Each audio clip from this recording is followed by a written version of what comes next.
중요한 건 이거예요. 나의 업무 프로세스 관점을 찾아내야 된다는 거죠. 그래서 이거를 한동안 이걸 계속 썼었어요. 저는 실제 노트도 많이 썼고요. 그리고 캘린더에 계속 이런 일정을 적어가지고 오늘 할 일들을 이거다 라고 이제 입력을 한다거나 현황판 같은 거를 만들어가지고 하루에 할 일이 뭔지 기록해놓고 하나씩 제거해 나가는 거죠. 그런데 어느 날 이제 노트를 이제 안 쓰기 시작을 했습니다. 노트라는 장비를 안 쓰게 된 겁니다. 그럼 뭐에 쓰냐? 아이패드에다가 지금은 기록하고 있어요. 그 사이에 제가 뭘 썼냐면요, 이 마인드맵 프로그램을 썼습니다. 스케풀이라고 해가지고 맥 전용이거든요. 이건 제가 나중에 한번 보여드리도록 할게요. 스케풀이라는 앱이랑 노타빌리티 이 두 가지를 가지고 활용을 하기 시작을 했습니다. 저는 주된 업무가 뭐였냐면요, 생각을 펼칠 노트가 필요했거든요. 기획을 많이 하니까 정리하는 그런 것보다도 대형 전지 같은 게 필요한 거예요. A4 용지 정도면 안 돼. 대형 전지 같은 게 필요해요. 요것도 마찬가지로 크다란 종이를 되게 크게 확대해가지고 제가 쓰고 있잖아요. 이런 식으로 구조를 짜가지고 생각을 확장시키고 풀어내는 방식을 쓰다 보니까 스케풀이라는 맥용 프로그램을 제가 썼었고요. 쓰다 보니까 그냥 내가 이거 손으로 수기로 쓰는 게 더 빠른데? 글자를 쓰는 게 더 느리다고 생각했지만 구체성을 띄기 전까지 기본적인 러프한 스케치를 할 때는 프로그램이 필요하지가 않고 그냥 전지에다가 그냥 수기로 해도 되겠는 거예요. 그래가지고 이걸 아이패드에서 하기로 했던 거죠. 이 노타빌리티 가지고 큰 종이를 만든 다음에 여기다가 이제 마인드맵 개념으로 작성을 하게 되는 거죠. 그러고 나니까 이게 너무 좋은 거예요. 너무 편하고 너무 빠르고 직관적이고 이거를 이제 구체적으로 정리하기 시작했죠. 비슷한 프로그램들이 여러 개 있었어요. 애플에서 나온 프리폼을 쓰기도 했는데 이거는 맥에서 사용이 너무 불편해요. 저는 스케풀 요거는 키보드만으로도 쓸 수 있어요. 제가 나중에 보여드릴 텐데 키보드만 가지고도 체계적으로 쫙 만들 수 있고 스케풀이 되게 유연하거든요. 지금 제가 하듯이 이렇게 화살표 넣고 찍찍 긋고 하는 이런 이게 거의 구현이 돼요. 저한테 적합한 그런 프로그램이었는데 프리폼 같은 경우는 맥에서는 키보드로도 좀 쓰기가 힘들고요. 정렬도 좀 힘들고 그리고 로딩이 너무 느려가지고 못 쓰겠더라고요. 그래서 이거는 조금 쓰다가 이제 그냥 그만뒀어요. 스케풀 쓰다가 이제 지금은 거의 수기로 하는 작업들 노타빌리티를 그냥 전부 다 쓰고 있습니다. 이 보시면 뭐 강의 아이디어 이런 거 보이시죠? 보면 전부 다 이런 식으로 돼 있어요. 구체성을 가지고 이제 생각을 확장을 시키는 거죠. 아무튼 이렇게 해가지고 저 같은 경우에는 대형 전지가 필요하고 저는 이거를 디지털화를 하기 위해서 이렇게 노타빌리티를 사용하고 있고 그래서 결국에는 이 캘린더, 노타빌리티 이거 가지고 거의 작업을 해나가고 있고요. 당연히 이제 여기다 스케풀 쓰고 있습니다. 화면으로 볼 때 스케풀을 이 세 가지를 거의 위주로 사용을 하고 있어요. 저는 주로 책을 만드는 일을 하고 있고 그리고 콘텐츠를 기획하고 발행을 하는 일을 하고 있기 때문에 아이디에이션을 하는 게 되게 중요해요. 그리고 나서 실행은 아주 빨리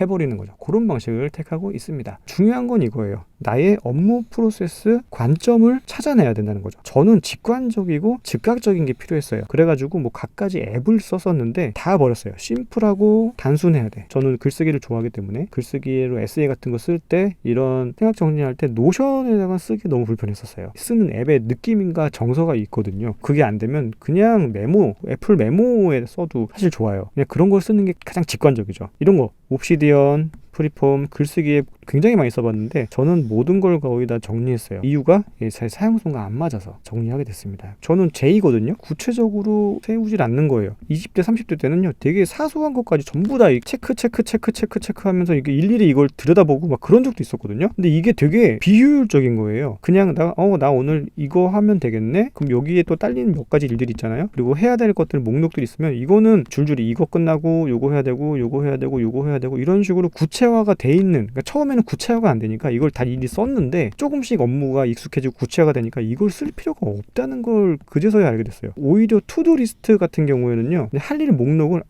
업무하기 오전에 정리 딱 해놓으면 그걸 하루 종일 이제 작업을 하는 거죠. 그 정도만으로 충분해지는 거예요. 할 일 정리를 계속 하는 사람은요, 투두 리스트를 쓴다기보다는 그냥 캘린더에다가 일정에 박아놔요. 시간을 확정하지 못할 경우에는 하루 일정으로 해놔가지고 캘린더 위에다가 이렇게 나오게끔 기록을 해두는 거죠. 오늘은 뭐 글쓰기를 해야 돼. 뭐 실행 안 되면은 뭐 내일로 옮기면 바로 되니까 구체적으로 세우지 않게 됐어요. 나이를 먹어서 좀 그런 것 같고 처음에는 구체적으로 세우는 연습들을 많이 해보시는 게 좋다라고 생각이 들어요. 그리고 나서 생각을 오래하고 발전시키고 무르익으면 실행을 한다.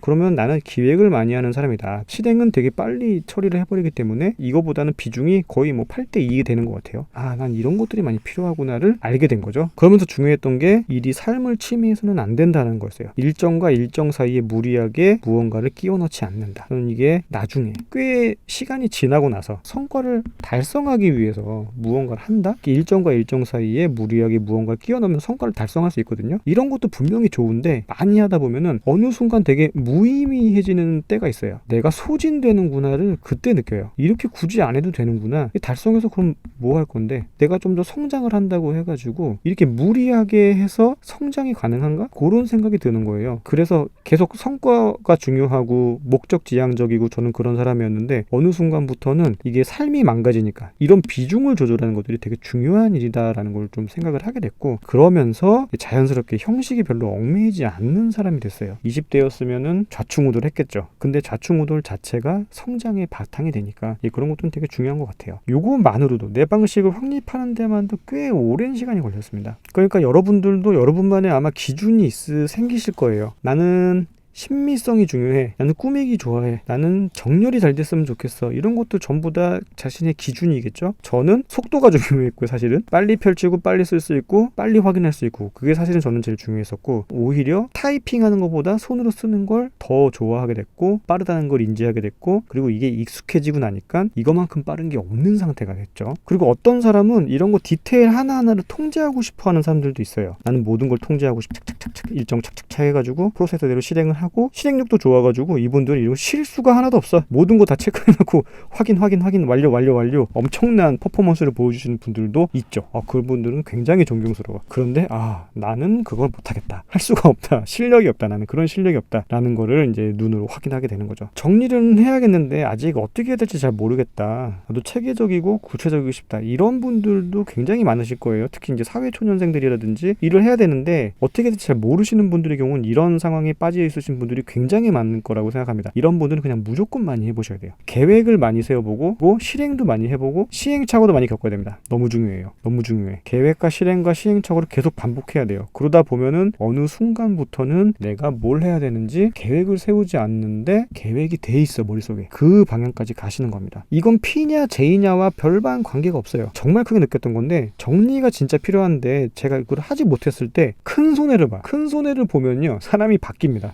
계획을 해야 되는구나, 시간 관리해야 되는구나, 이런 거죠. 성장이 목적이 아니었어요. 시간 관리 같은 건 개인의 평판이잖아요. 계획이라는 거는 수익이죠. 사업을 했으니까 수익이 아니라 오히려 손해를 보는 상황이 생기면요, 바꾸게 돼요, 사람이. 그래서 결론입니다. 평소에 사용하는 툴을 어떻게 사용하는지 돌아보세요. 나 그냥 아무렇게나 주먹구구로 쓰고 있었네. 거기에서 더 구체적으로 한번 들어가 보셨으면 좋겠어요. 그래서 그걸 통해서 자신의 사용 방법을 개선하고 고쳐 나가면서 구체화해보는 겁니다. 요거는 내 사용성은 어떤가, 이 부분에서 했던 방식이에요. 2, 3주 해가서 될 일은 아니고요. 한 1에서 2년 정도 꾸준하게 자기만의 방식들을 찾아 나가셔야 돼요. 당연히 다른 사람들이 진행하고 있는 방식들을 벤치마킹 해가지고 이거 되게 좋은 방식인데, 제틀카스텐 되게 좋은 방식인데, 어떤 사람의 메모 방식 너무 좋은데, 그런 것들을 참고는 하되 내 삶 속으로 들어올 때까지 굉장히 많은 시간이 걸리기 때문에 그게 내게 될 확률이 사실은 낮아요. 내게 될 확률이 별로 높지가 않아서, 그럴 경우에는 정말로 나에게 적당한 방식은 무엇인가를 변형해 나가면서 업그레이드를 해 나가셔야 돼요. 이렇게 되면 내가 좀 더 보기 편하고, 이런 식으로 내가 작업을 했을 때 더 효과적이구나,